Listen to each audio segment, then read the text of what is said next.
আমার বাপের কাফের এসে তুলনা করে বেঙ্গল কাফের ওর মুখের চামড়া আছে, মুখের চামড়া তো কুত্তার চামড়া হয়েছে, ওই মুখের চামড়া ওই মুখে তো কুকুরের চামড়া।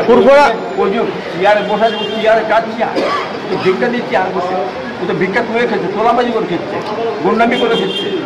মানুষ জানে না, তৃণমূল নেতারা জানে না। এত তৃণমূলের নেতা এসছে বসে, বহু তৃণমূলের নেতা আছে এখানে, তৃণমূলের লোক সব বসা আছে, এ তো কথা বলছে খেলতে যাচ্ছে বলে। এরা তো কোনোদিন করে না, এরা তো আমার বাপদার নই। ও করতে এলাম কেন, ওকে লেগেছে মমতা ব্যানার্জি লেগেছে, ওই তো 26টা RSS মমতা ব্যানার্জি, RSS মমতা ব্যানার্জি ওকে লেগিয়েছে, লেগিয়ে খাদ্য করে এই কাজ করো, পিসাদের মাথাটা ঘুরিয়ে দাও। পিসাদের মাথা এই দিক হয়েছে, ক্যানিংয়ে পিসার মাথা মারে নে, গোটা বাংলার মাথা মাটি কত কোটি মুসলমানদের ভোট কেটে ধুলি সাত করে মমতার বাবার ক্ষমতায় ঢুকতে পারে।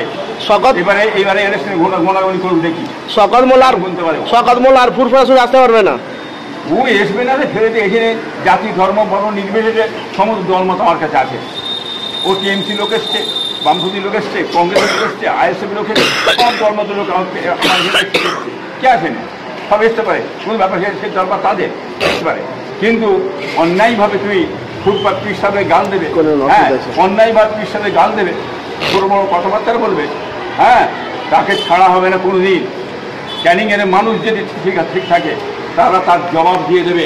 তাদের পীরকে গাল দিয়েছো, তাদের পীরকে গাল দিয়েছে, রাজনীতি জায়গায় রাজনীতি করো, রাজনীতির ধর্মনীতি ঢুকিয়ে দিয়েছো, রাজনীতির যে জলসার মাহফিল তুমি ঢুকিয়ে দিয়েছো, রাজনীতির মসজিদ ঢুকিয়ে দিয়েছো। এই রাজনীতিকে নিয়ে মসজিদ মাদ্রাসা ইসলাম করে বামপন্থীরা কোনো ঢুকাতে দেয় না, কংগ্রেসের কোনো ঢুকাতে দেয় না। কি বুঝলেন, ওই রাজনীতিটা ঢুকিয়ে দিয়ে বিভেদ সৃষ্টি করছে, মুসলমানের বিভেদ সৃষ্টি করো, এটা চক্রান্ত হচ্ছে মমতা ব্যানার্জির আর অভিষেকের।